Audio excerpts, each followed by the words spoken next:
Good evening, কেমন আছো সবাই? আজকে একটা নতুন ব্লগ নিয়ে তোমাদের সামনে চলে এলাম। কালকে আমার মেয়ের জন্মদিন, আর আজকে আমরা যাচ্ছি মেয়ের কেকের অর্ডার দিতে।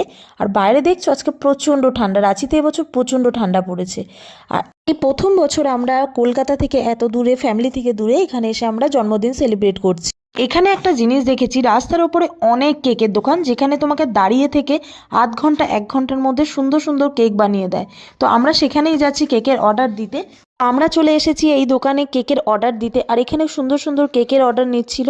আমাদেরকে কিছু স্যাম্পেলও দেখিয়েছিল, যেটা আমাদের খুব পছন্দ হয়েছিল। আর আমার মেয়েকে দেখো, ও সমানে চুজ করছে কোন কেকটা নেবে।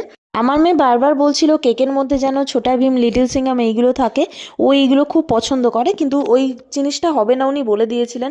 এখানে একটা স্যাম্পল দেখিয়েছিলেন, যেটা খুব সুন্দর ছিল স্যাম্পলটা। এখানে কেক অর্ডার দেওয়ার পরে আমরা খেতে বসেছিলাম।